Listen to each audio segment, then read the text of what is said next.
So today I'm going to show you how I cut out styrofoam using a bandsaw, which is the machine right behind me here. Now I don't recommend you just go try out a bandsaw if you haven't before.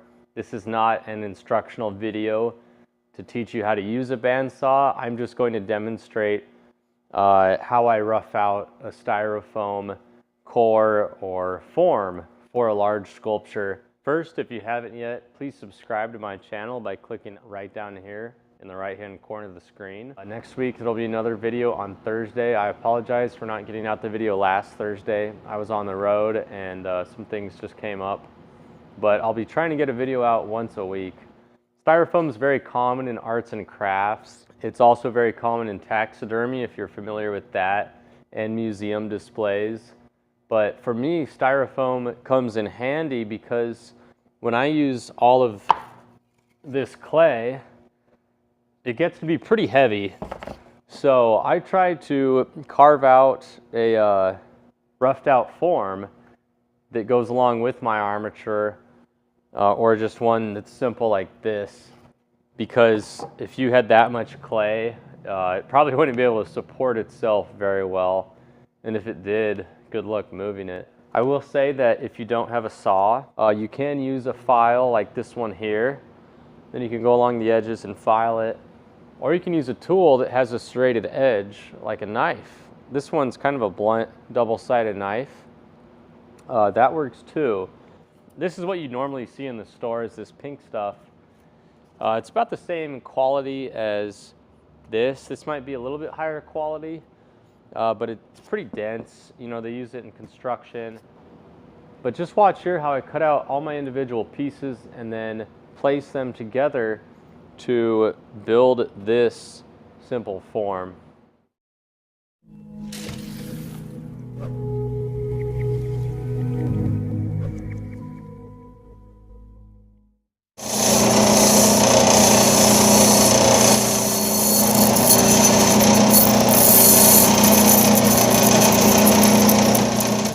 That blade out. See, I have to back all the way out of there. So what I usually do is, if I'm having trouble turning, usually be a sharper turn than this, I'll just come out and then I'll make a few cuts so that it'll come off in pieces, because that blade, I don't know, a 1/4 inch wide, it has trouble turning, making those sharp turns. So let me do it here to explain.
Well, I hope you enjoyed watching that. Might be a little bit different for people who aren't familiar with a bandsaw. This is just a very small step of a long, complex process to create a bronze sculpture. You'll see here I have all sorts of different molds. Some of these are pretty old, but molding itself is a complex process. You go from concept to design, to armature, to sculpting, to molding, to casting, and patina and final touches. So hope you all have happy holidays. Thanks for watching, and we'll see you guys next time.